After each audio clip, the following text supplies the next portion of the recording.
Hello friends.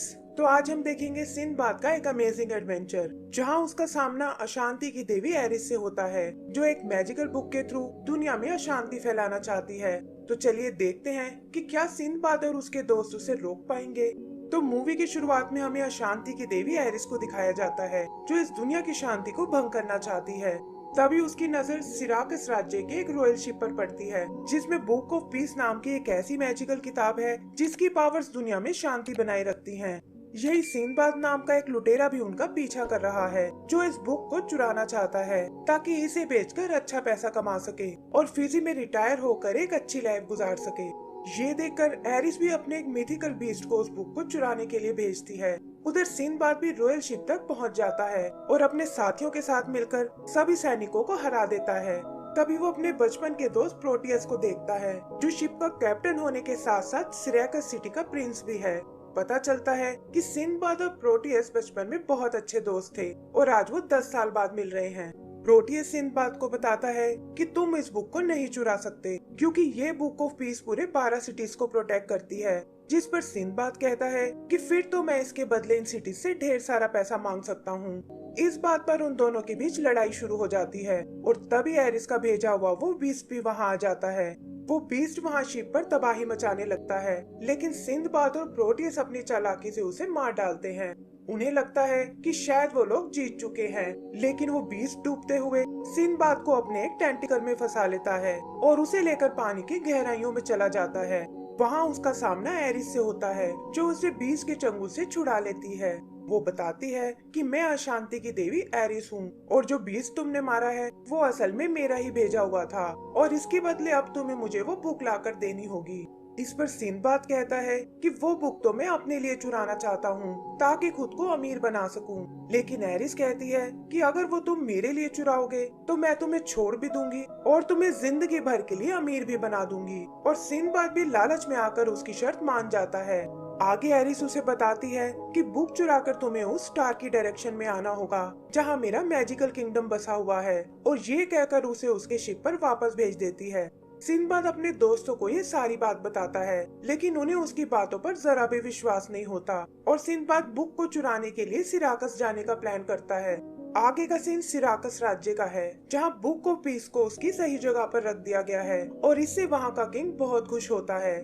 Sinbad भी जल्दी ही वहाँ पहुँच जाता है और इससे पहले कि सोल्जर्स उसे अरेस्ट कर पाए, प्रोटियस उसे उनसे बचा लेता है। फिर वो सिंदबाद को अपनी फियोंसे मेरीना से मिलवाता है, जिसे देखते ही सिंदबाद के चेहरे पर मायूसी छा जाती है और वो अपने साथियों के साथ पहले से बाहर निकल जाता है। लेकिन वो नहीं जानता था कि एरिस भी छुपकर ये सब देख रही है।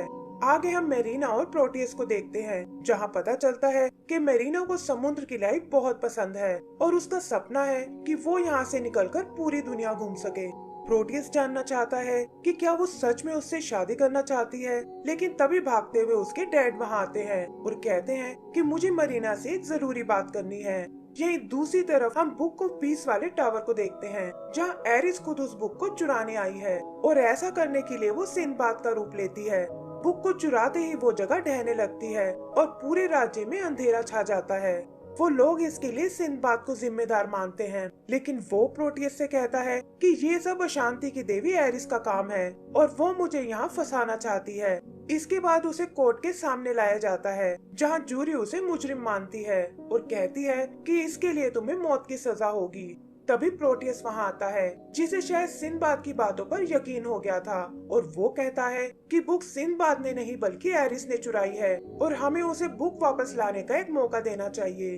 वो सिंदबाद के बदले खुद को अरेस्ट करने को कहता है, जिस पर जूरी उसे वार्न करती है कि अगर सिंदबाद बुक वापस लेके नहीं आया तो उसके बदले तुम्हारी जान चली जाएगी। प्रोटियस के डैड भी उसे बहुत समझाते हैं, लेकिन वो अपना फैसला बिल्कुल नहीं बदलता, क्योंकि उसे अपने दोस्त पर पूरा भरोसा है। तब जूरी सिंदबाद को 10 दिन का वक्त देती है ताकि वो उस बुक को वापस ला सके, वरना उसके बदले प्रोटियस को मार दिया जाएगा। सिंदबाद भी शिप लेकर निकल पड़ता है, लेकिन पता चलता है कि उसे बुक वापस लाने में कोई इंटरेस्ट नहीं है और वो तो अपने साथियों के साथ फिजी जाने वाला है। उसे लगता है कि किंग अपने इकलौते बेटे को कुछ नहीं होने देगा और उन्हें प्रोटियस की चिंता करने की कोई जरूरत नहीं है। ये कहकर वो अपने रूम में चला जाता है, लेकिन देखता है कि मेरीना भी छुपकर उनके साथ आ गई है, क्योंकि उसे मालूम है कि सिंदबाद धोखा देने में बहुत माहिर है। वो उसे मतलबी और धोखेबाज बुलाती है, जिस पर सिंदबाद कहता है कि ना ही मैंने वो बुक चुराई है और ना ही प्रोटियस को मेरी सजा अपने सर लेने को बोला था। मेरीना समझ जाती है कि बिना लालच सिंदबाद उसकी बात नहीं मानेगा, और तब वो अपने साथ लाए कुछ डायमंड्स उसे देती है, जिसे देखकर सिंदबाद उसकी बात मान जाता है। वो सब एरिस के किंगडम की ओर जाने लगते हैं, और एरिस ये देखकर कहती है कि लगता है अब इन्हें सबक सिखाना ही होगा। इधर सिंदबाद और उसके दोस्तों को एक संकरा रास्ता नजर आता है, जहाँ थोड़ी सी गलती भी उनके शिप को क्रैश कर सकती है। अंदर उनका सामना कुछ सायरन से होता है, जिन्हें भेजने वाली एरिस ही है, और वो अपने गानों से सभी आदमियों को वश में कर लेती हैं। लड़की होने के कारण मेरीना पर उनका कोई असर नहीं होता, और इससे पहले कि उनका शिप क्रैश हो जाए, मेरीना उसे कंट्रोल करके सेफली बाहर ले आती है। सेलर्स को भी जल्दी ही होश आ जाता है, और सिंदबाद को ना चाहते हुए भी मेरीना को थैंक्स बोलना पड़ता है, क्योंकि उसे लगता है कि लड़कियां शिप को कभी नहीं चला सकती। यही एक सीन में हम प्रोटियस को देखते हैं, जिसके डैड उसे जेल से भागने को बोलते हैं, लेकिन प्रोटियस ऐसा करने से मना कर देता है और कहता है कि मुझे अपने दोस्त पर पूरा भरोसा है। इधर सिंदबाद और उसका क्रू एक आइलैंड पर रुकते हैं ताकि अपने टूटे हुए शिप को रिपेयर कर सके, और यहाँ सिंदबाद और मेरीना के बीच फिर से लड़ाई शुरू हो जाती है। मेरीना उसे हिट करने के लिए एक पत्थर को उठाती है, और तभी वो पूरा आइलैंड हिलने लगता है। पता चलता है कि ये कोई आइलैंड नहीं बल्कि एक जायंट फिश है, और ये देखकर वो सब भागते हुए अपने शिप पर आ जाते हैं। तभी वो देखते हैं कि फिश तेजी से उस स्टार की ओर ही जा रही है, और सिंदबाद एक हुक को उस फिश पर लगा देता है ताकि वो भी तेजी से अपने मंजिल तक पहुंच सके, पर स्पीड बहुत तेज होने की वजह से उन्हें उस रस्सी को काटना पड़ता है। मेरीना सिंदबाद से उसकी और प्रोटियस की दोस्ती के बारे में पूछती है, और वो बताता है कि बचपन से ही मैं छोटी मोटी चोरियां करता था, और एक दिन सोल्जर्स के हाथों पकड़े जाने वाला था। तब प्रोटियस ने वहां आकर मेरी मदद की थी, और तब से हम दोनों अच्छे दोस्त बन गए। मेरीना पूछती है कि फिर तुम दोनों अलग कैसे हो गए, और ये सुनकर सिंदबाद उदास हो जाता है और बस इतना कहता है कि लाइफ को शायद यही मंजूर था। आगे हम एरिस को देखते हैं, जो उनके लिए एक और प्रॉब्लम खड़ी करने वाली थी, और कुछ ही देर बाद वो सारा समुद्र फ्रीज होने लगता है। वो लोग उस बर्फ को तोड़ने की कोशिश करते हैं, लेकिन तभी वहाँ एक बड़ा सा बर्फीला पक्षी आ जाता है और उन सब पर अटैक करने लगता है। वो लोग उससे बचने की बहुत कोशिश करते हैं, और इसी चक्कर में वो पक्षी मेरीना को उठाकर एक पहाड़ पर ले जाता है। वहाँ वो उसे मारने की कोशिश करता है, लेकिन मेरीना किसी तरह बचते हुए खुद को छुपा लेती है। इधर सिंदबाद भी उसे बचाने उसके पीछे जाता है और देखता है कि मेरीना एक जगह छुपी हुई है।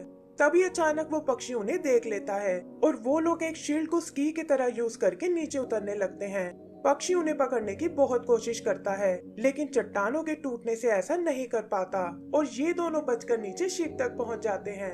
पहाड़ी से चट्टानें टूटकर नीचे गिरने लगती हैं, जिससे सामने जमी बर्फ टूट जाती है और उन्हें आगे जाने का रास्ता मिल जाता है।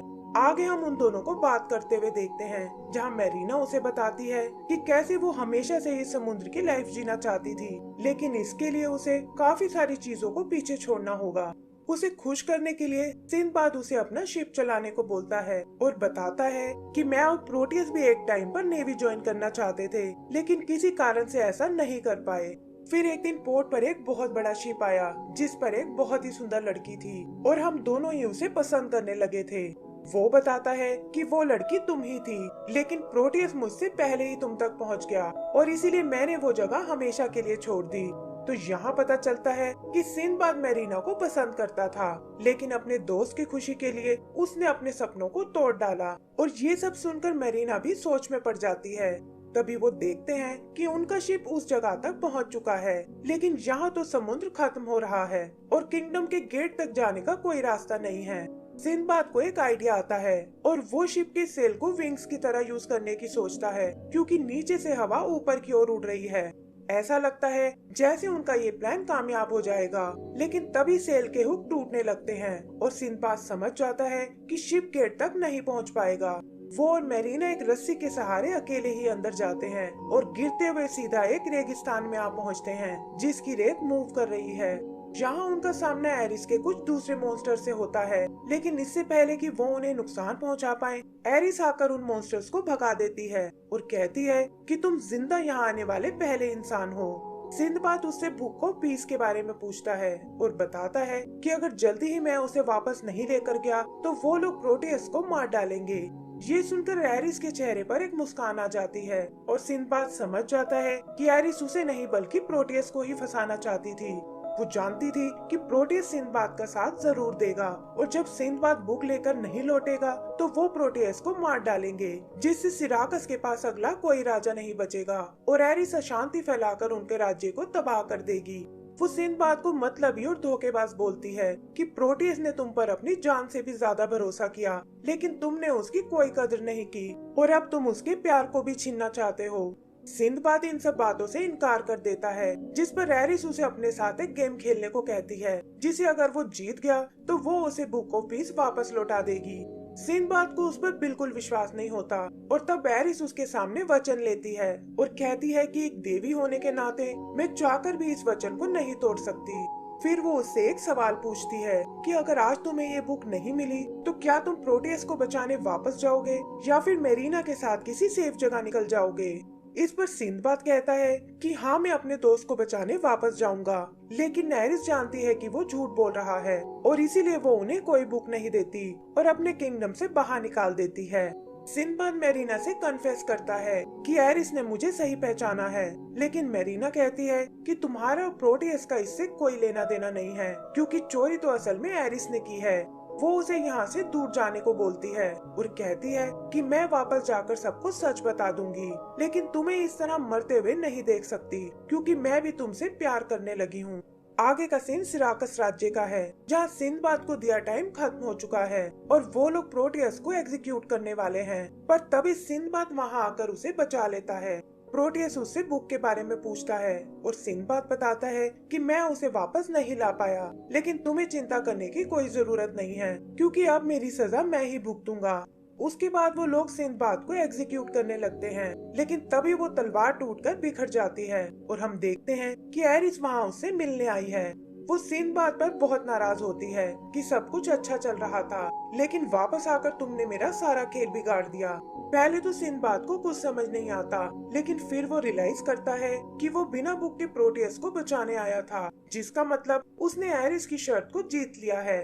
वो उसे शर्त के मुताबिक उस बुक को लौटाने को कहता है और एरिस को ना चाहते हुए भी उसकी बात माननी पड़ती है, क्योंकि उसने सिंदबाद को वचन दिया था। वो सिंदबाद से कहती है कि इस बार तुम्हारी किस्मत बहुत अच्छी थी, लेकिन आगे तुम्हें बचकर रहना होगा, और ये कहकर वो वहाँ से चली जाती है। फिर सिंदबाद बुक ऑफ पीस को दोबारा खोलता है, जिससे सारी अशांति दूर हो जाती है और सिराकस राज्य भी पहले जैसा नॉर्मल हो जाता है। आगे सिंदबाद बताता है कि अब वो फिजी में जाकर कुछ दिन आराम करना चाहता है और उसे जाते देखकर मेरीना उदास हो जाती है। प्रोटियस भी उसकी उदासी को नोटिस करता है और समझ जाता है कि वो सिंदबाद को पसंद करने लगी है और अपनी लाइफ उसी के साथ बिताना चाहती है। वो भी उसे अपने दिल की सुनने को कहता है और हम देखते हैं कि मेरीना किसी तरह शिप तक पहुंच गई है। सिंदबाद भी उसे देखकर बहुत खुश होता है और कहता है कि अब तुम्हारी लाइफ एडवेंचर से भरने वाली है। फिर वो लोग अपनी जर्नी पर निकल पड़ते हैं और इसी के साथ हमारी ये मूवी खत्म हो जाती है। तो दोस्तों, अगर आपको ये मूवी पसंद आई हो तो प्लीज हमें लाइक एंड सब्सक्राइब करना ना भूलें। Thank you.